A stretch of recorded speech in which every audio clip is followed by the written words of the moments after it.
Hello नमस्कार दोस्तों, दिल्ली के प्रादेशिक समाचार के स्टूडियो में आप सभी का बहुत बहुत स्वागत है। दोस्तों यहां पर आपको देखने को मिलेगा दिल्ली से जुड़ी सारी बड़ी खबरें, मुख्य समाचार, ब्रेकिंग न्यूज अपडेट के रूप में, इसलिए वीडियो को शुरू से अंत तक जरूर देखिएगा। दोस्तों वीडियो को प्यारा सा लाइक और चैनल को सब्सक्राइब जरूर कर लीजिएगा ताकि दिल्ली से जुड़े कोई भी खबरें छूटे ना पाए। चलिए दोस्तों टाइम वेस्ट न करते आगे बढ़ते हैं खबर की ओर।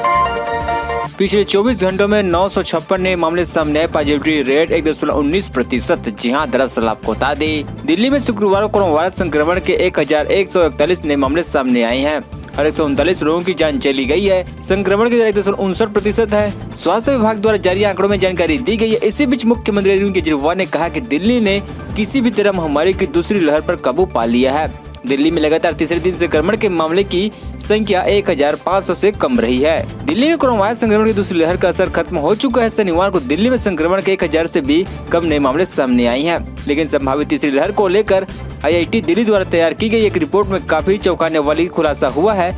इस रिपोर्ट में कहा गया है कि तीसरी लहर के दौरान दिल्ली में प्रतिदिन करीब 45,000 कोविड के केस आ सकते हैं और इसमें 9,000 मरीजों को अस्पताल में भर्ती कराने की जरूरत पड़ सकती है। सुनील कुमार को लगा एक और झटका, अब दोस्त ही बनेगा सरकारी गवाह। जी हां, दरअसल आपको बता दें सागर राणा मर्डर केस के मुख्य आरोपी और 2 बार के ओलंपिक मेडलिस्ट पहलवान सुनील कुमार को एक और झटका लगा है। सुनील कुमार का करीबी दोस्त प्रिंस सागर राणा हत्याकांड में तीसरी गवाह बनने के लिए तैयार हो गया है। इंडिया टुडे की खबर के मुताबिक पुलिस ने बताया कि पहलवान सुनील कुमार और अजय प्रिंस, सोनू सागर राणा, अमित और अन्य के बीच 4 मई की रात को छात्राशाला स्टेडियम के पार्किंग एरिया में मारपीट हुई थी। सुनील ने प्रिंस से मारपीट का वीडियो बनाने को भी कहा था, जिसके बाद में पुलिस ने बरामद कर लिया। प्रिंस सागर छात्राशाला स्टेडियम में विवाद के दौरान भी मौजूद था। नवनीत कलार भारी कीमत पर बेच रहा था नकली ऑक्सीजन कंसंट्रेटर, कालाबाजारी मामले दिल्ली हाई कोर्ट को बोली पुलिस। जी दरअसल आपको बता दें ऑक्सीजन कंसंट्रेटर की कालाबाजारी के आरोप में गिरफ्तार नवनीत कलार की जमानत याचिका पर साकेत कोर्ट में सुनवाई के दौरान दिल्ली पुलिस ने कहा कि हमने पहले जवाब दाखिल कर दिया है। पुलिस ने कहा कि हम बचाव पक्ष की इस बात का विरोध करना चाहते हैं, जिसमें कहा गया कि कंसंट्रेटर को लेकर लैब रिपोर्ट के बारे में जो तर्क दिया गया है वो सही नहीं है। दिल्ली पुलिस ने कहा कि ऑक्सीजन कंसंट्रेटर भारी कीमत पर बेचा जा रहा था, जो कि किसी काम का नहीं था। कंसंट्रेटर जर्मन मेड नहीं है और न ही प्रीमियम क्वालिटी का है जैसा बताया गया था। पुलिस ने कहा कि कंसंट्रेटर की क्वालिटी आउटपुट रेट 30% से कम है। इसकी कीमत 28,000 रूपए बनाई गई थी, लेकिन लोगों को इसको 17,000 रूपए से लेकर 1 लाख रूपए तक बेचा है। दिल्ली में 100 रूपए के करीब पहुंचे पेट्रोल डीजल के दाम, मई 15 बार बढ़ी कीमतें। जी हां, दरअसल आपको बता दें दिल्ली में शनिवार को एक बार फिर से वार पेट्रोल और डीजल के दामों में वृद्धि हुई है। हालांकि शुक्रवार को पेट्रोल डीजल के दाम में कोई बढ़ोतरी नहीं की गई है। डीजल की कीमत शनिवार को लगभग 28 पैसे की बढ़ोतरी की गई है, जिससे डीजल का दाम दिल्ली में 84.79 पैसे पहुंच गया है, जबकि पेट्रोल के दाम में लगभग 26 पैसे की वृद्धि शनिवार को देखी गई है, जिससे पेट्रोल की कीमत दिल्ली में 93.94 रूपए पहुँच गई है। शुक्रवार को डीजल के दाम में दिल्ली में 84.65 प्रति लीटर था, जबकि पेट्रोल की कीमत 93.72 पैसे प्रति लीटर था। मई महीने पेट्रोल और डीजल के दाम लगभग 15 बार बढ़ाए गए हैं। मई में करीब 4 रूपए की बढ़ोतरी पेट्रोल और डीजल के दामों में हो चुकी है। दिल्ली हाई कोर्ट का MCD को सख्त आदेश से भीख मांगने या उधार लेने कर्मचारी को वेतन का भुगतान करे। जी हां, दरअसल आपको बता दें दिल्ली हाई कोर्ट ने शुक्रवार को स्पष्ट किया कि अगर उत्तर दिल्ली नगर निगम उसके सभी श्रेणियों के शुरुआत और सेवानिवृत्ति कर्मचारियों को वेतन व पेंशन की बकाया राशि का भुगतान करने के उनके आदेश का पालन नहीं करता तो निगम आयुक्त को 31 मई या उससे पहले कोर्ट में पेश होना पड़ेगा। कोर्ट ने कहा आप भीख मांगे, उधार ले या चोरी करे, लेकिन भुगतान करे। न्यायमूर्ति VP सांघी और न्यायमूर्ति जसप्रीत सिंह की पीठ ने कहा अगर अगली तारीख तक 5 अप्रैल के आदेश का पालन नहीं किया जाता तो उत्तर दिल्ली नगर निगम आयुक्त संजय गोयल सुनवाई में उपस्थित रहेंगे। सुनील कुमार पर लग सकता है मकोका स्पेशल सेल, खंगार रही कुंडली, अब तक 9 लोग गिरफ्तार। जी हां, दरअसल आपको बता दें दिल्ली के छात्राशाला स्टेडियम में पहलवान सागर हत्याकांड मामले में दिल्ली पुलिस की स्पेशल सेल ने ओलंपिक सुनील कुमार की आपराधिक दुनिया के लोगों से कनेक्शन और उसकी गहनता के साथ जांच पड़ताल शुरू कर दी है। पुलिस की स्पेशल सेल ने दिल्ली के टॉप 10 गैंगस्टर में सुमार काला जेटी व लॉरेंस बिश्नोई के रिश्तेदार को लेकर सागर हत्याकांड में गिरफ्तार ओलंपिक सुनील कुमार की कुंडली खंगालना शुरू कर दिया है। सेल की शुरुआती जाँच व बातचीत की रिकॉर्डिंग में पता चला है कि सुनील के कहने पर ही काला जेटी अपराध की दुनिया में आगे बढ़ गया। दोस्तों अभी तक हमारे चैनल को सब्सक्राइब जरूर कर लीजिएगा ताकि आपको दिल्ली से जुड़ी सारी बड़ी खबरें इसी तरह से मिलते रहे। मासूम की मौत पुलिस के लिए हादसा थी, जानिए फॉरेंसिक साइंस एक्सपर्ट ने कैसे हत्या करार दिया। जी हां, दरअसल आपको बता दें जरा यमन की दुनिया की करीब 20 साल पुरानी एक मासूम के कत्ल की दिल्ली को झकझोर देने वाली जो सच्ची कहानी मैं आपको सुना रहा हूँ वो घोर पुलिसिया लापरवाही के घटिया उदाहरण साबित हो सकती है। मानवीय संवेदनाओं को झकझोरती किसी मासूम के कत्ल की कहानी में सामने आती है। देश की राजधानी दिल्ली के एक थाने के कुछ गैर जिम्मेदार पुलिसकर्मियों की अमानवीय करतूत वो करतूत जिसमें किसी मासूम के सनसनीखेज कत्ल की घटना को पुलिस वाले महज खेल खेल में घटिया हादसे में हुई अचानक मौत के ज्यादा कुछ भी मानने को राजी नहीं थे।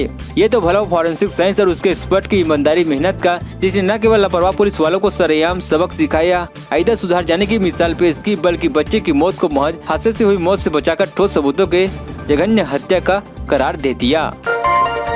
छात्राशाला स्टेडियम कांड में जिसके नाम से सुनील पहलवान हलाकान उस तक पहुंचने को क्राइम ब्रांच क्यों परेशान है, जी हां, दरअसल आपको बता दे दिल्ली स्थित छात्राशाला स्टेडियम 4 मई की रात हुई युवक पहलवान सागर धनखड़ हत्या के संदिग्ध आरोपी तक तो दिल्ली पुलिस क्राइम ब्रांच तकरीबन समझिए पहुंच चुकी है। गवाह और सबूत संग मुख्य रूप से संदिग्ध बताए जा रहे आरोपी सुनील पहलवान, अजय सहरावत और उर्फ अजय बक्कर वाला भी पुलिस के शिकंजे में आ चुके हैं। इसके बाद भी मगर मामले की जाँच में जुटी दिल्ली पुलिस की क्राइम ब्रांच की टीमों को अब भी सुकून हासिल नहीं हुआ है। दबी जुबान इस तथ्य को खुद मामले की पड़ताल करने वाली टीम के ही कुछ सदस्य मानते हैं। आखिर दूसरी वजह क्या है? वो वजह जो सुनील पहलवान और उसके साथी फरार चल रहे अजय सराग की गिरफ्तारी के बाद भी क्राइम ब्रांच की टीमों की नींद उड़ाए हुए हैं।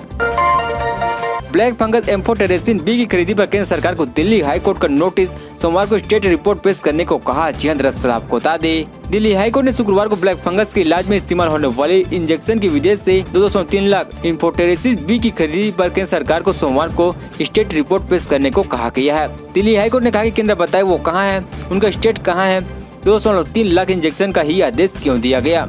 दिल्ली हाईकोर्ट ने कहा कि ब्लैक फंगस की दवा की एक सीमित आपूर्ति है, यहाँ तक कि निर्माण भी उनके पास वो साधन नहीं है जो दवा बनाने के लिए आवश्यक बुनियादी घटक की कमी है। दिल्ली हाईकोर्ट ने कहा कि ये नीति निर्णय है, अभी हमारी अपने चरम पर होती है, आपको इस तरह की जीवन रक्षक दवा की कमी का सामना करना पड़ता है। सरकार ने एक नीतिगत निर्णय लिया है, अब क्या इसे अस्पताल पर छोड़ सकते हैं।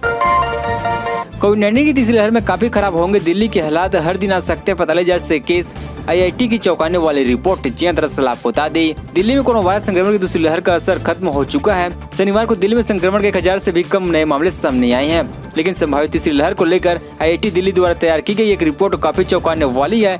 इस रिपोर्ट में कहा गया है कि तीसरी लहर के दौरान दिल्ली में प्रतिदिन करीब 45,000 कोविड केस आ सकते हैं और इसमें 9,000 मरीजों को अस्पताल में भर्ती करने की जरूरत पड़ सकती है।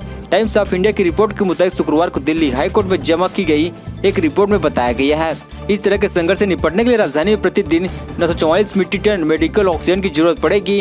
दूसरी लहर के दौरान दिल्ली में कई बार ऑक्सीजन की कमी की शिकायत सामने आई थी और इस कारण से कई अस्पतालों में लोगों की जान चली गई थी।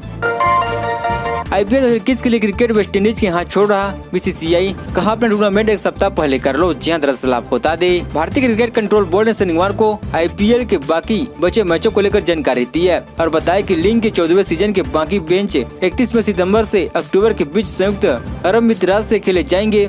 BCCI ने शनिवार को हुई विशेष आम बैठक में यह फैसला लिया गया है। बोर्ड ने यह तो बता दें कि लीग सितंबर अक्टूबर के बीच खेली जाएगी, लेकिन उनसे तारीखों को लेकर ऐलान नहीं किया गया है। इसका कारण यह है कि BCCI विदेशी क्रिकेटर की उपलब्धता को लेकर स्पष्ट नहीं है। इंग्लैंड ने पहले ही कह दिया कि उनके खिलाड़ी अपनी प्रतिबद्धताओं के कारण IPL के बाकी मैच नहीं खेल पाएंगे। वहीं न्यूजीलैंड, बांग्लादेश, अफगानिस्तान के खिलाड़ियों के खेलने पर भी संयम बना हुआ है। अंडमान में संक्रमण के नए मामलों की तुलना में ठीक होने वालों की संख्या बढ़ी, एक्टिव केस की संख्या 193। जी हां, दरअसल आपको बता दें अंडमान और निकोबार द्वीप समूह में कोविड-19 के नए मामलों की तुलना में ठीक होने वालों की संख्या बढ़ी है, जिससे संक्रमितों की संख्या बढ़कर 6,936 हो गई है, जबकि 39 लोगों की संक्रमण से ठीक हुए हैं। स्वास्थ्य विभाग के अधिकारी ने बताया कि द्वीप समूह में पिछले 24 घंटों में संक्रमण के 4 लोगों की जान चली गई है, जिसके बाद जान गंवाने वालों की संख्या बढ़कर 113 हो गई है। प्रदेश में कोविड-19 से ठीक होने वालों की संख्या बढ़कर 6,630 हो गई है। अधिकारी ने बताया कि केंद्र शासित प्रदेश में फिलहाल 193 मरीजों का इलाज चल रहा है। इसमें से 187 दक्षिण अंडमान जिले में और 6 मामले उत्तर एवं मध्य अंडमान जिले में हैं। निकोबार जिले में कोविड-19 का कोई एक्टिव केस नहीं है। बड़ा खुलासा, चीन की हुआन लैब में ही तैयार हुआ कोरोना वायरस, वैज्ञानिकों को कोविड-19 सैंपल पर मिले फिंगरप्रिंट। जी हां, दरअसल आपको बता दें चीन के वैज्ञानिकों ने हुआन इंस्टीट्यूट ऑफ वायरोलॉजी में कोविड-19 वायरस को तैयार किया गया है। एक नई स्टडी में सनसनी खोज दावा किया गया है। इस स्टडी में कहा गया है कि चीन के वैज्ञानिक ने वायरस को तैयार करने के बाद इसे रिजर्व इंजीनियरिंग वर्जन से बदलने की कोशिश की है, ताकि ऐसा लगे कि यह वायरस चमगादड़ से विकसित हुआ है।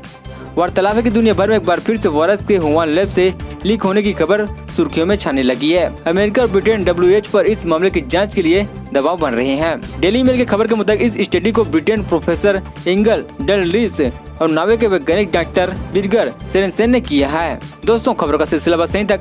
दोस्तों, वीडियो की जानकारी आपको जरूर लाइक कीजिए। दोस्तों, आप दिल्ली निवासी हमारे चैनल को सब्सक्राइब, दिल्ली से जुड़ी सारी बड़ी खबर आपको इसी तरह से मिलते रहे। चलिए दोस्तों, अगले वीडियो में मिलते हैं। जय हिंद, जय भारत।